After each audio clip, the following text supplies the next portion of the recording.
Assalamualaikum warahmatullahi wabarakatuh. Hello everyone, welcome back to my video. In this video, I would like to explain to you about our new topic. Ini mungkin topik terakhir sebelum PAS ya, yang mana judulnya adalah temperature and heat. Temperatur artinya suhu dan heat artinya kalor ya atau panas. Tapi kalau in science, term heat atau kata heat itu artinya lebih ke kalor ya. Oke, teman-teman, seperti biasa kita harus punya tujuan ketika mempelajari sesuatu. And our learning objectives today, ketika kalian sudah selesai membaca atau belajar tentang ini, terutama di video kali ini, ada 3 tujuan yang perlu kalian capai. Pertama, you have to describe what temperature is. Kalian harus bisa mendeskripsikan apa itu suhu. Kemudian kalian harus bisa menyebutkan beberapa jenis atau varian termometer dan juga skalanya. Ketiga, you should be able to convert the value of the temperature scale on any thermometer scale. Jadi kalian harus bisa membandingkan antara skala termometer yang satu dengan skala termometer yang lainnya. Oke, pertama kita berangkat dari pengertiannya dulu. What is temperature? Apa itu temperatur ya? Temperature is a measure of the degree of hotness or coldness of an object. Kalau dalam bahasa, temperatur atau suhu itu adalah derajat panas atau dinginnya suatu benda. Jadi seberapa panas sih benda tersebut, seberapa dingin sih benda tersebut, nah itu disebutnya temperatur. Di bab pertama kita udah belajar tentang besaran dan satuan ya, quantity and unit. Quantity itu besaran kan? Masih ingat definisi quantity? Quantity is something that can be measured and expressed by number. Nah, temperature ini masuk ke quantity. Kenapa? Karena suhu itu bisa diukur, ya kan, dan dapat dinyatakan dengan angka. Nih, kita di sini juga melihat angkanya kan. Nah, berarti kalau bisa diukur ada alat ukurnya. Nah, to measure temperature, an instrument itu maksud di sini adalah alat ya. Alat untuk mengukur besaran suhu itu disebutnya termometer. Ini mungkin kalian udah tahu ya, apalagi dengan bentuk yang seperti ini. Ini salah satu jenis termometer yang paling familiar kita gunakan ya. Ini namanya clinical thermometer. Kemarin kita udah bahas, kalian juga udah catat. Jadi kali ini mungkin Bunda akan ngajak kalian review atau recall lagi materi tentang types of thermometers atau various thermometers yang udah pernah kita bahas. Kalau mungkin kemarin Bunda kurang menjelaskan tentang functionnya, nah kali ini kita akan tahu apa aja function dari various thermometers tersebut ya. Pertama, ini adalah functionnya ya teman-teman, yang di sini adalah functionnya dan kita harus nge-match. Kalau functionnya ini misalkan ya, berarti termometer yang mana ya yang digunakan, seperti itu kira-kira. Oke, kita mulai ya. Pertama, di sini functionnya ada measure temperature without direct contact, tanpa ada kontak langsung atau sentuhan langsung. Kira-kira termometer yang mana ya? Ya, that's good. Yang ini, oke. Nah, ini kan infrared thermometer ya. Infrared thermometer used to measure temperature without direct contact. Kita tulis ya, infrared thermometer. Oke, next. Used in industry or to measure electronic temperature. Oke, ini berarti jawabannya yang mana? Ya, betul, thermocouples. Oke. Nah, biasanya ini digunakan di industri dan untuk mengukur beberapa alat-alat elektronik kayak motherboard, PCB atau dan lain-lainnya. Next, used to study the weather atau suhu ya, suhu cuaca mungkin ya.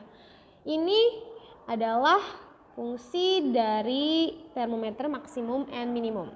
Oke.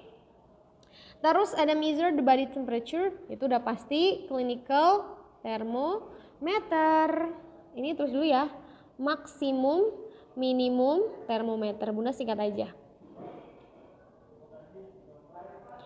Nah, ini tadi measure the body temperature itu clinical thermometer. Ini yang suka dipakai di alat-alat medis ya.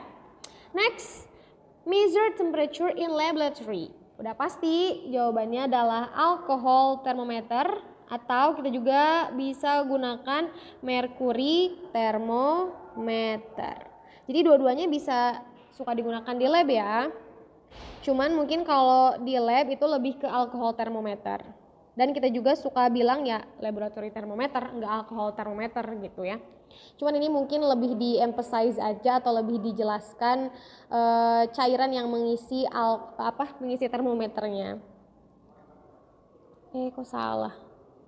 Termometer. Ini diingat-ingat ya, jenis termometernya dan juga functionnya. Oke?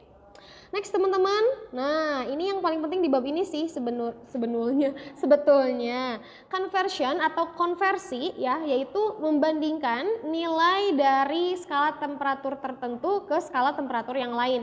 Misal nih kita mau pakai atau kita hanya punya salah satu termometer yang familiar di kita, misalkan kita hanya punya Celsius ya. Nah, kita juga harus bisa membandingkan nilai yang setara dengan termometer skala yang lain kayak Fahrenheit, Kelvin, sama Reaumur. Teman-teman, untuk membandingkan nilai antara skala yang satu dengan skala yang lain, kita perlu tahu beberapa hal dari keempat termometer ini. Skala temperatur yang umum itu ada 4 ya, temperature scales itu ada 4. Yang pertama Kelvin, yang kedua Fahrenheit. Bunda tulis aja deh ya. K for Kelvin, F for Fahrenheit, okay, and C for Celsius, and the last one will be the Reaumur. Okay, nah di setiap termometer itu pasti ada titik didih dan titik beku, teman-teman. Kita tulis ya, titik didih itu adalah titik mendidihnya suatu zat, ya. Kalau di dalam bahasa Inggris disebutnya boiling point, oke. Dan titik bawah atau titik beku itu disebutnya freezing point. Oke, kalau disingkat mungkin TD dan TB ya. Teman-teman semuanya, nah keempat termometer ini punya titik didih dan titik beku yang berbeda ketika kita ambil salah satu sampelnya ketika kita mendidihkan atau membekukan air ya. Kalau kita mendidihkan dan membekukan air menggunakan termometer berskala Celsius, ketika air mendidih itu akan menunjukkan suhu 100 derajat Celsius. Dan kalau kita membekukan air itu titik bekunya ada di 0 derajat Celsius. Itu kalau kita pakai Celsius. Tapi akan berbeda kalau kita menggunakan skala termometer lain. Contoh kita pakai Kelvin. Kalau di air mendidih, Kelvin itu akan menunjukkan suhu 373 dan jika membeku akan menunjukkan suhu 273. Kalau di Fahrenheit akan menunjukkan suhu 212 ketika air mendidih dan 32 ketika airnya membeku. Dan di Reaumur sendiri mendidih di suhu 80 derajat dan membeku pada suhu 0 derajat. Nah teman-teman, angka-angka ini adalah angka-angka penting yang harus diingat ya. Nih titik didih mereka dan titik beku mereka ini harus benar-benar di luar kepala teman-teman. Kenapa? Karena untuk melakukan konversi atau membandingkan ya kita perlu angka perbandingannya atau biasa kita sebut ratio. Oke, rasio lah ya kalau dalam bahasa Indonesianya. Yuk kita cari perbandingannya supaya kita bisa menghitung dan membandingkan nilai di Celsius berapa di skala yang lainnya atau sebaliknya. Oke, pertama kalau kita pengen cari perbandingannya atau rasionya, kita harus tahu dulu selisih antara titik didih dan titik beku dari setiap termometer. Coba kita tulis selisih di sini ya. Selisih. Oke, kita cari selisihnya. Selisih titik didih dan titik beku dari Kelvin berapa? 373 dikurangi 273? 100 ya, oke. Terus Fahrenheit selisihnya berapa? Oke, 180 derajat. Next, ini selisihnya berapa? 100 derajat. Terakhir, Reaumur selisihnya adalah 80 derajat. Nah, kita sudah tahu nih selisihnya. Sedangkan untuk mencari angka perbandingan atau rasio, kita harus memperkecil nilai selisih ini. Ayo kita perkecil, kita bagi dengan angka yang sama sehingga sampai tidak bisa dibagi lagi. Kira-kira dibagi angka berapa ya? Semuanya bisa dibagi 10? Bisa ya? Atau masih ada yang lebih tinggi? 15 dibagi 15, bisa nggak? Kayaknya ada yang nggak bisa ya.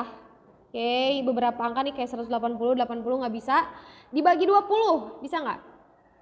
Bisa, coba. Kita bagi 20 ya, kayaknya semuanya bisa deh. Soalnya dibagi 2 semuanya bisa, berarti 20 kayaknya bisa.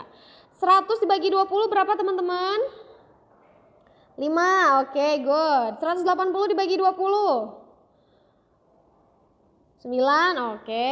100 dibagi 20, 5. Remur 80 ya, dibagi 20, 4. Bisa diperkecil lagi gak teman-teman? Ini rasionya ya, Bunda tulis, bisa lupa. Enggak ya, gak bisa dibagi 2 lagi kan? Nah berarti ini adalah angka perbandingan untuk setiap skalanya. Berarti Kelvin angka perbandingannya 5 ya rasionya.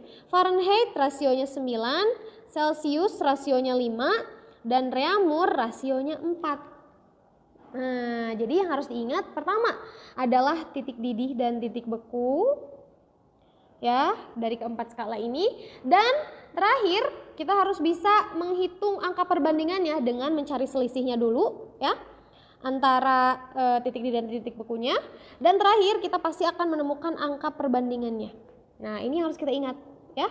Angka perbandingan untuk Kelvin 5, Fahrenheit 9, Celsius 5, dan Reaumur 4. Untuk memudahkannya nih, Bunda udah tulis rang rapi ya.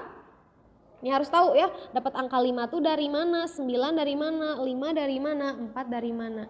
Nah, kalau sudah begitu kita masukkan ke suatu kata yang akan selalu membuat kita ingat ya. Biar kita nggak lupa angka Kelvin berapa, angka perbandingan Fahrenheit berapa, Celsius berapa, Reaumur berapa. Bunda kasih singkatan ya, KF-nya. Nomor teleponnya, hitung-hitung angka perbandingan itu nomor telepon ya. 5954 dengan K5, F9, C5, dan R4 teman-teman. Gimana, paham teman-teman? Nah nanti angka ini akan digunakan untuk materi selanjutnya, yaitu mulai menghitung ya atau mengkonversikan nilai atau angka dari suhu Celsius menuju Reaumur, Reaumur menuju Kelvin, Kelvin ke Fahrenheit, dan lain-lainnya. Oke, itu aja buat video kali ini. Mudah-mudahan kalian lebih paham. Terima kasih. Wassalamualaikum warahmatullahi wabarakatuh. See you next time.